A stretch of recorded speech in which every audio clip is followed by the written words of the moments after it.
তো বন্ধুরা আগামী কালকের দিনকে ক্ষেত্রে সকালবেলার দিকে বেশ ভালোই রোদ ঝলমলে আকাশ থাকবে। সকালবেলার দিনকে কিন্তু খুব বেশি একটা খারাপ পরিস্থিতি থাকবে না, কিন্তু বেলা বাড়ার সাথে সাথে ধীরে ধীরে কিন্তু মেঘ পশ্চিম দিক থেকে পূর্ব দিকে অগ্রসর হতে আরম্ভ করে দেবে এবং সেই সময় যেহেতু একটা ঘূর্ণাবর্ত সৃষ্টি হয়েছে, ওই ঘূর্ণাবর্তের কারণে নিম্নচাপের সৃষ্টি হবে বিকালবেলার দিকে, মানে দুপুরবেলা থেকে বিকালবেলার দিকে একটা নিম্নচাপের সৃষ্টি হবে এবং ওই নিম্নচাপের কারণে আগামী কালকের দিনকে বজ্রবিদ্যুৎ সহ বেশ ভালোই বৃষ্টিপাতের আশঙ্কা রয়েছে। এবং দুপুরবেলা থেকে বিকালবেলার দিকে বৃষ্টিপাত হয়ে যাওয়ার পর রাত্রিবেলার দিকে কি আবারও ফের বৃষ্টিপাতের আশঙ্কা থাকবে, নাকি কালকের দিনকে শুধুমাত্র একবারই বৃষ্টিপাত হবে, তাই নিয়ে আমরা আজকের দিনকে সম্পূর্ণ ডিটেলসে লেটেস্ট আপডেট দেবো এবং এটাও জানানোর চেষ্টা করব যে আপনার জেলার ক্ষেত্রে আগামী কালকের দিনকে বৃষ্টিপাত হবে কি হবে না। এবং ইতিমধ্যেই আলিপুর আবহাওয়া দপ্তর সন্ধেবেলাকালীন যে লেটেস্ট রিপোর্ট সেটা প্রকাশিত করে দিয়েছে। তো আলিপুর আবহাওয়া দপ্তরের লেটেস্ট রিপোর্টে কোন কোন জেলায় কিরকম টাইপের সতর্কবার্তা দিয়েছে সেই সমস্ত প্রশ্নের উত্তর আমরা আজকের এই ভিডিওতে সম্পূর্ণ ডিটেলসে ক্লিয়ার করার চেষ্টা করব। তো অবশ্যই আপনি এই গোটা ভিডিওটাকে একবারও স্কিপ না করে দেখবেন এবং সাবস্ক্রাইব না করে রাখলে সাবস্ক্রাইবটা করে রাখবেন এবং কমেন্ট বক্সে অতি অবশ্যই আপনি আপনার জেলার নামটা লিখে জানিয়ে দেবেন। তো লাইভ আপডেটে আমরা সম্পূর্ণ বিস্তারিত দেখার আগে সবার আগে দেখে নেবো আলিপুর আবহাওয়া দপ্তরের লেটেস্ট রিপোর্ট কি বলছে। তো অন স্ক্রিনে দেখতে পাচ্ছেন আমরা আলিপুর আবহাওয়া দপ্তর তরফ থেকে দেওয়া আজকের দিনকের লেটেস্ট রিপোর্টটা পেয়ে গিয়েছি এবং আজকের দিনকের লেটেস্ট রিপোর্টে কি বলা হয়েছে, এখানটা কিন্তু বলা হয়েছে যে বজ্রবিদ্যুৎ সহ বৃষ্টিপাতের সম্ভাবনা থাকবে এবং এর সাথে সাথে দমকা বাতাস বইতে আরম্ভ করে দেবে দক্ষিণবঙ্গে 17 তারিখ থেকে 21 তারিখ পর্যন্ত। মানে আজকের দিনকে 17 তারিখ হয়ে গেল, 18, 19, 20, 21 চারটে দিন বৃষ্টিপাতের সম্ভাবনা সতর্কবার্তা কিন্তু ইতিমধ্যে জানিয়ে দিয়েছে। তার মানে আপনারা ভাববেন না যে আজকের দিনকে বৃষ্টিপাত হয়ে গেল ব্যাস আর বৃষ্টিপাত হবে না, এমন টাইপের কিন্তু পরিস্থিতি নেই। তো দেখুন এখানটায় কি বলা হয়েছে যে এই মুহূর্তে কিন্তু একখানা ঘূর্ণাবর্ত তৈরি হয়েছে ঝাড়খণ্ড এবং দক্ষিণ ছত্তিশগড়ের আশেপাশের দিকে এবং যার ফলাফল স্বরূপ এই মুহূর্তে কিন্তু এখানে কিন্তু আর্দ্রতা জড়িত একখানা পরিস্থিতি তৈরি হয়েছে বঙ্গোপসাগরের ক্ষেত্রে এবং এটা কিন্তু 17 তারিখ থেকে 21 তারিখের মধ্যে তৈরি হয়েছে, যার ফলাফল স্বরূপ কিন্তু 17 তারিখ থেকে 21 তারিখের মধ্যে দক্ষিণবঙ্গে বৃষ্টিপাত হবে। তো দেখুন 17 তারিখের দিনকে আজকের দিনটা যেটা চলে গেল সেই দিনকে ক্ষেত্রে হলুদ সতর্কবার্তা দেওয়া হয়েছিল এবং আগামী কালকের দিনকে ক্ষেত্রে 18 তারিখের দিনকে ক্ষেত্রেও কিন্তু হলুদ সতর্কবার্তায় দেওয়া রয়েছে। যদি আমরা আগামী কালকের কথা বলি তো দেখুন এখানে কিন্তু বলা হয়েছে যে বজ্রবিদ্যুৎ সহ বৃষ্টিপাতের সম্ভাবনা থাকবে, হালকা থেকে মাঝারি বৃষ্টিপাত থাকবে, তার সাথে সাথে 30 থেকে 40 কিলোমিটার প্রতি ঘন্টার গতিবেগ নিয়ে দমকা বাতাস বইবে। কোথায় কোথায় দমকা বাতাস থাকবে, এখানে কিন্তু বলা হয়েছে যে পূর্ব পশ্চিম মেদিনীপুর, ঝাড়গ্রাম, বাঁকুড়া, পুরুলিয়া এই সমস্ত এলাকাগুলোর ক্ষেত্রে কিন্তু হালকা থেকে মাঝারি বৃষ্টিপাত এবং এর সাথে সাথে 30 থেকে 40 কিলোমিটার প্রতি ঘন্টা গতিবেগ নিয়ে দমকা বাতাস বইবে। এবং 18 তারিখের দিনকে এই হলুদ সতর্কবার্তা চলে যাওয়ার পর তারপরে 19 তারিখের দিনকে মানে মঙ্গলবারের দিনকে কিন্তু কমলা সতর্কবার্তা জারি করা হয়েছে এবং কমলা সতর্কবার্তার ক্ষেত্রে এই মুহূর্তে কিন্তু একটা বিরাট বড় খারাপ খবর চাষি ভাইদের জন্য যে হেল স্টর্ম মানে শিলা বৃষ্টিপাতের কথা কিন্তু উল্লেখ করা হয়েছে। কোন কোন জেলা ক্ষেত্রে শিলা বৃষ্টিপাত হতে পারে, তো বাঁকুড়া, পশ্চিম মেদিনীপুর, ঝাড়গ্রাম, পুরুলিয়া, বীরভূম, পূর্ব ও পশ্চিম বর্ধমান এই জেলাগুলোর ক্ষেত্রে কিন্তু শিলা বৃষ্টিপাতের সতর্কবার্তা রয়েছে। আপনাদেরকে আমি আরো একবার জেলাগুলোর নাম বলবো, তো বাঁকুড়া, পশ্চিম মেদিনীপুর, ঝাড়গ্রাম, পুরুলিয়া, বীরভূম, পূর্ব ও পশ্চিম বর্ধমানের ক্ষেত্রে শিলা বৃষ্টিপাত থাকবে। তার সাথে সাথে কিন্তু বন্ধুরা 50 থেকে 60 কিলোমিটার প্রতি ঘন্টার গতিবেগ নিয়ে কিন্তু ব্যাপক আকারে ঝড় সৃষ্টি হবে। গতকালকে দিনকে আমরা যেরকম ঝড় দেখতে পেয়েছি, আগামীকালের পর পরশু দিনকে ক্ষেত্রে ঠিক সেম টাইপের ঝড় আরো একবার তৈরি হতে পারে। যেই ঝড়টা তৈরি হবে বাঁকুড়া, পশ্চিম মেদিনীপুর, ঝাড়গ্রাম, পুরুলিয়া, বীরভূম, পূর্ব পশ্চিম বর্ধমান, হাওড়া, হুগলি জেলাগুলোর ক্ষেত্রে। এখানে কিন্তু কলকাতার কথা একদমই বলা হয়নি, কলকাতার কোনো রকম নাম নেই, মুর্শিদাবাদের নাম নেই, নদিয়ার নাম নেই, কিন্তু তাছাড়া বাদবাকি জেলাগুলোর ক্ষেত্রে কিন্তু বজ্রবিদ্যুৎ সহ হালকা থেকে মাঝারি বৃষ্টিপাত হবে। এমন না যে মানে 19 তারিখ পরশু দিনকে ক্ষেত্রে এমন হবে না যে বাংলার বাদবাকি দক্ষিণবঙ্গ জেলাগুলোর ক্ষেত্রে বৃষ্টিপাত হবে না, তেমন টাইপের পরিস্থিতি থাকবে না। যে জেলাগুলোর কথা বললাম সেখানে মেজরিটি এফেক্ট পড়বে, কিন্তু বাদবাকি জেলাগুলোর ক্ষেত্রেও ভালোই এফেক্ট থাকবে।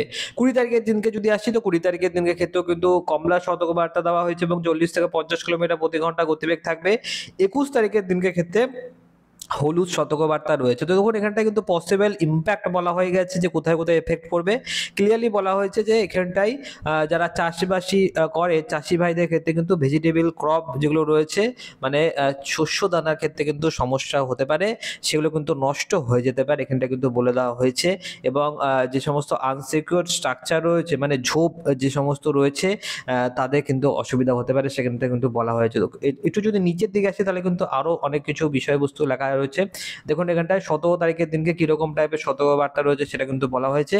আমরা 18 তারিখের দিনকে দেখব মানে আগামী কালকের দিনকে ক্ষেত্রে। 18 তারিখ আগামী কালকের দিনকে ক্ষেত্রে দেখুন উত্তরবঙ্গের ক্ষেত্রে কোনো রকম সতর্কবার্তা নেই, কিন্তু দক্ষিণবঙ্গের ক্ষেত্রে কিন্তু কমলা সতর্কবার্তা দেয়নি, এখানে শুধুমাত্র হলুদ সতর্কবার্তা দিয়েছে। তো এখানে হলুদ সতর্কবার্তা কোন কোন জেলার ক্ষেত্রে দেওয়া রয়েছে, এখানটায় 40 থেকে 30 থেকে 40 কিলোমিটার প্রতি ঘন্টা গতিবেগ নিয়ে ঝড় উঠতে পারে। তো ঝড় কোন কোন জেলার ক্ষেত্রে হবে, তো দেখুন এখানটায় ঝড় কিন্তু ক্লিয়ারলি বলে দেওয়া হয়েছে বাঁকুড়া, পশ্চিম মেদিনীপুর, পূর্ব মেদিনীপুর এই সমস্ত এলাকাগুলোর ক্ষেত্রে পুরুলিয়ার দিকে ঝড় উঠতে পারে। বাদ বাকি সমস্ত জেলার ক্ষেত্রে বজ্রবিদ্যুৎ সহ বৃষ্টিপাতের সম্ভাবনা রয়েছে। এটা হচ্ছে 18 তারিখের দিনের ক্ষেত্রে। এবং যদি আপনারা 19 তারিখ দেখেন তো 19 তারিখের ক্ষেত্রে কিন্তু বন্ধুরা ব্যাপক আকারে ঝড় এবং ভারী বৃষ্টিপাতের সম্ভাবনা রয়েছে এবং এখানে কিন্তু কমলা সতর্কবার্তা থাকবে। 19 এবং 20 তারিখ মানে এখানটা কিন্তু মঙ্গলবার এবং বুধবার এই দুটো দিন মারাত্মক কিন্তু কমলা সতর্কবার্তা জারি করা রয়েছে এবং তারপরে বুধবারের পর বৃহস্পতিবারের দিনকে ক্ষেত্রে শুধুমাত্র হলুদ সতর্কবার্তাই আলিপুর আবহাওয়া দপ্তর জারি করে দিয়েছে। তো সতর্কবার্তার ব্যাপারে এইটুকুই এই মুহূর্তে লেটেস্ট আপডেট রয়েছে। এবারে আমরা সরাসরি আরো একবার চলে যাবো লাইভ আপডেটে। তো বন্ধুরা এই মুহূর্তে আমরা লাইভ আপডেটে চলে এসেছি এবং লাইভ আপডেটে আপনারা দেখতে পাচ্ছেন যে আকাশ কিন্তু পরিষ্কার নেই। মানে আজকের দিনকে ক্ষেত্রে পুরুলিয়ার ওপর দিকে বেশ ভালো মেঘলা আকাশ যায়, পুরুলিয়া বাঁকুড়া থেকে ধীরে ধীরে মুর্শিদাবাদের দিকে মেঘলা আকাশ যায় এবং বর্তমানে আমরা দেখতে পাচ্ছি যে মোটামুটি কিন্তু মেঘলা আকাশ রয়েছে পুরুলিয়া বাঁকুড়ার দিকে, দুর্গাপুর কাটোয়া মুর্শিদাবাদ লাগোয়া এলাকাগুলোর ক্ষেত্রে মেঘলা আকাশ রয়েছে। কিন্তু তাছাড়া বর্ধমান কিংবা নদিয়া কিংবা কলকাতা কোলাঘাট এই সমস্ত এলাকা যদি বলেন তো সেখানে কিন্তু পরিষ্কার আকাশই রয়েছে। অন্যদিকে মেঘলা আকাশ হয়ে রয়েছে এখানটা জয়নগর মাঝিপুর, সুন্দরবনে গোসাবা, হলদিয়া, নামখানা এই লাগোয়া এলাকাগুলোর ক্ষেত্রে কিন্তু মেঘলা আকাশ হয়ে রয়েছে। তো মোটামুটি কিন্তু পরিস্থিতি এইরকম এইরকমই রয়েছে। তবে এই মেঘের কারণে কিন্তু বৃষ্টিপাত তেমন একটা হচ্ছে না। যদি আমরা আবহাওয়ার র্যাডারে যাই তাহলে কিন্তু বন্ধুরা আপনারা দেখতে পাবেন যে আবহাওয়ার র্যাডারে বৃষ্টিপাত আজকের দিনকে হয়েছে একদমই যে হয়নি সেটা কিন্তু না। বৃষ্টিপাত হয়েছে এই এলাকাগুলোর ক্ষেত্রে যেখানে বলরামপুর, বড়বাজার, সিন্দ্রি, বীরা, মানবাজার, কিন্দা, শুক্লারা এই এলাকাগুলোর ক্ষেত্রে এখানে কিন্তু আমরা দেখতে পাচ্ছি এখানটায় মানগুলারপুর রয়েছে, সিলদা রয়েছে, ইন্দপুর রয়েছে। মোটামুটি এই লাগোয়া এলাকাগুলোর ক্ষেত্রে বজ্রবিদ্যুৎ সহ বৃষ্টিপাত দেখা গিয়েছে। দেখুন আমরা এখান থেকে ট্র্যাকটাকে চালিয়ে দিচ্ছি। পুরুলিয়ার আশেপাশের দিকে বাঁকুড়া চত্বরগুলোর ক্ষেত্রে অল্প স্বল্প হালকা থেকে মাঝারি বৃষ্টিপাত হয় এবং কলকাতা তৎসংলগ্ন এলাকাগুলোর ক্ষেত্রেও কিন্তু আমরা বৃষ্টিপাত দেখতে পাচ্ছি। চন্দননগর, খড়দা, কলকাতার আশেপাশের দিকে উলুবেড়িয়া দিকগুলোর ক্ষেত্রে কিন্তু অল্প স্বল্প হালকা বৃষ্টিপাত হয়েছে। যেটা আমি আপনাদেরকে বলে দিচ্ছিলাম যে আজকের দিনকে সমস্ত জেলার ক্ষেত্রে বৃষ্টিপাত হবে না, ঠিক সেই মতনই কিন্তু সমস্ত জেলার ক্ষেত্রে বৃষ্টিপাত হয়নি, অল্প স্বল্প বৃষ্টিপাত হয়েছে। এবার আমরা একেবারে সরাসরি চলে যাবো এবং দেখে নেবো আগামী কালকের দিনকে কোন কোন জেলার ক্ষেত্রে বৃষ্টিপাতের সম্ভাবনা রয়েছে এবং যদি ঝড়ের সম্ভাবনা থাকে তাহলে আগামী কালকের দিনকে কোন কোন জেলার ক্ষেত্রে ঝড়ের সম্ভাবনা রয়েছে। তো আমি আপনাদেরকে ভিডিওটা শুরুতে বলে দিয়েছিলাম যে সকালবেলার দিকে কিন্তু তেমন কোনো রকম ঝড় কিংবা বৃষ্টিপাতের সম্ভাবনা থাকবে না। দেখুন আমরা ট্র্যাকটাকে পুরোপুরিভাবে চালিয়ে দিয়েছি এবং আগামী কালকের দিনকে ঝড়ের কোনো রকম সম্ভাবনা নেই। ঝাড়খণ্ডের রাঁচির আশেপাশের দিকে ঝড় টরের কিন্তু সম্ভাবনা নেই। তবে হালকা থেকে মাঝারি বৃষ্টিপাত কিন্তু কালকের দিনকে থাকবে। মোটামুটি গোটা দক্ষিণবঙ্গ জুড়েই আমরা হালকা থেকে মাঝারি বৃষ্টিপাত দেখতে পাচ্ছি এবং বেলা বাড়ার সাথে সাথে 11টার পর থেকে ধীরে ধীরে মেঘ আসা শুরু হবে।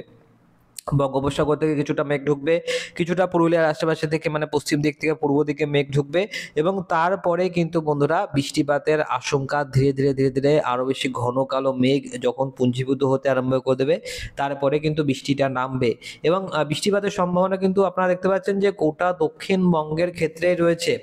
পুরুলিয়ার কিছুটা অংশ বাদ দিলে বা বাঁকুড়া, দুর্গাপুরের কিছুটা অংশ বাদ দিলে আপনারা ওভারঅল গোটা দক্ষিণবঙ্গের ক্ষেত্রে কিন্তু নীল নীল ভাবটা দেখতে পাবেন, তার মানে বৃষ্টিপাতের সম্ভাবনা রয়েছে। এবং এখানে কিন্তু ক্লিয়ারলি বোঝা যাচ্ছে যে পুরুলিয়া, বাঁকুড়া, বর্ধমান এছাড়াও নদিয়া, এই কাটোয়া লাগোয়া এলাকাগুলোর ক্ষেত্রে, মেহেরপুরের দিকগুলোর ক্ষেত্রে, বাংলাদেশের শাইকুলপা, পাবনা এলাকাগুলোর ক্ষেত্রে মেঘলা মেঘলা আকাশ তৈরি হবে। কোলাঘাটের দিকগুলোর ক্ষেত্রে, কলকাতার দিকগুলোর ক্ষেত্রে এছাড়াও দীঘা, মন্দারমণি, কন্টাই, হলদিয়ার ক্ষেত্রে অল্প স্বল্প হালকা বৃষ্টিপাতের সম্ভাবনা রয়েছে এবং উড়িষ্যার দিকেও কিন্তু বৃষ্টিপাতের সম্ভাবনা থাকবে। মেনলি উড়িষ্যা থেকে প্রচন্ড ঘন কালো মেঘগুলো আসবে, তবে এই যে বৃষ্টিপাত সেটা কিন্তু মেনলি এই রাউরকেলার আশেপাশে থেকে জামশেদপুরের দিকেই যা হবার হয়ে যাবে।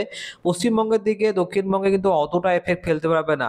একটু একটু মেঘলা আকাশ তৈরি হবে এবং হালকা দফায় দফায় হালকা থেকে মাঝারি বৃষ্টিপাত থাকতে পারে।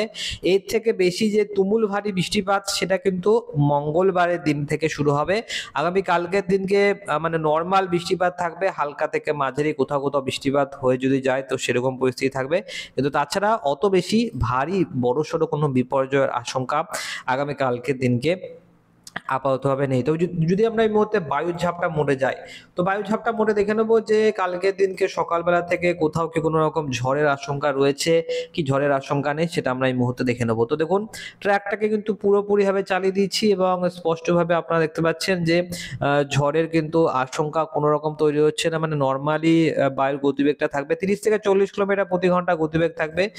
তো যদি আমি আপনাদেরকে দেখাই আরো একবার, তো দেখতে পাবেন যে প্রায় এখানটা কিন্তু 21-26 কিলোমিটার প্রতি ঘন্টা গতিবেগ রয়েছে। 30 কিলোমিটারও কিন্তু পৌঁছাচ্ছে না, মানে 28 মতন পৌঁছে যাচ্ছে, কিন্তু তার থেকে বেশি তেমন কোনো রকম কিন্তু গতিবেগ আমরা দেখতে পাচ্ছি না যে প্রচন্ড ঝড়-টর রয়েছে, তেমন কোনো রকম সম্ভাবনা আগামী কালকের দিনকে থাকবে না। কিন্তু মেঘলা আকাশ অবশ্যই থাকবে, মেঘলা আকাশের সম্ভাবনা রয়েছে। আমরা যদি এই মুহূর্তে মেঘমেলা মোডে যাই তাহলে কিন্তু বন্ধুরা আপনারা দেখতে পাবেন যে কালকের দিনকে সকালবেলা থেকে শুরু করে রাত্রিবেলা পর্যন্ত মেঘলা আকাশ থাকবে নাকি পরিষ্কার আকাশ থাকবে সেটা দেখতে পাবেন। তো দেখুন, ভোরবেলা থেকে কিন্তু মেঘলা আকাশ হয়ে রয়েছে। মেঘের পার্সেন্টেজটা কত থাকবে?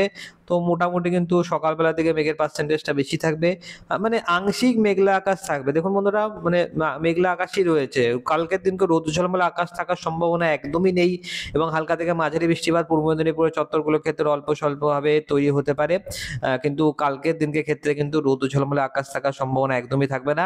বাংলাদেশের দিকটা যদি আমরা একটু দেখি, তো বাংলাদেশের দিকটার ক্ষেত্রে আমরা একটু দেখে নেবো।